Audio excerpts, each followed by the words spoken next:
పరాయి వాని వలె ప్రవర్తిస్తున్నాడు. పెద్ద కొడుకు పొలం వెళ్ళాడు. రోజు చిన్న కుమారుడు వెళ్ళిపోయిన దారి వైపు చూస్తా ఉండేవాడు తండ్రి. ఆ దారిన వెళ్లే వాళ్ళందరినీ కూడా అడుగుతూ ఉండేవాడు, ఆ కుమారుడిని ఎక్కడైనా చూసారా, ఆ కుమారుడు ఎక్కడైనా కనపడ్డా అని వాకప్ చేస్తా ఉండేవాడు. ఒక పోస్ట్ మ్యాన్ ఒక ఉత్తరం తీసుకొస్తే ఉత్తరం ఒకవేళ నా కుమారుడు రాశాడేమోనని తెరిచి చూసి నా కుమారుడు కాదా అంటే అది ఏదైనా ప్రక్కకు పారేసేవాడు. తండ్రేమో ఎంత ప్రేమగా ఆశగా ఎదురు చూస్తుంటే పెద్ద కుమారునికి చేమ పుట్టినట్టుగా కూడా అందరికీ సమాచారం వెళ్ళింది. ఆ తప్పిపోయిన కుమారుడు తిరిగి వచ్చాడంట, విందు చేస్తున్నాడంట వాళ్ళ నాన్న. ఇదిగో మిమ్మల్ని రమ్మన్నాడు, మిమ్మల్ని రమ్మన్నాడు, మిమ్మల్ని రమ్మన్నాడు అని అందరికీ వెళ్ళింది. వాయిద్యాలు వాయించే వాళ్ళకి సమాచారం వెళ్ళింది, నాట్యం చేసే వారికి సమాచారం వెళ్ళింది. కానీ ఎవరికి వెళ్ళలేదు సమాచారం? ఇది పొలంలో ఉన్నోడికి వెళ్ళలా సమాచారం. ఎందుకని వెళ్ళలేదు?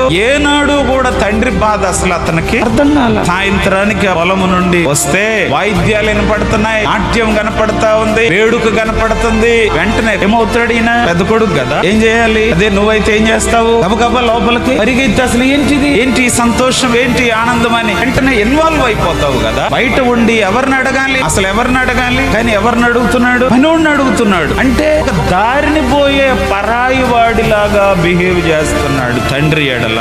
జాగ్రత్త, నీ బిహేవియర్ ఎలా ఉందో. మీ నాయనలో ఏదో చిన్న లోటు పట్టుకొని మీ నాయన ఖైదీలాగా చూస్తున్నావేమో, మీ నాయనలో ఏదో ఒక చిన్న తప్పు కనపడేలోకి నువ్వే పెద్ద గ్రేట్ అన్నట్టుగా మీ నాయన ముందు టెక్కుపోతున్నావేమో. జాగ్రత్త.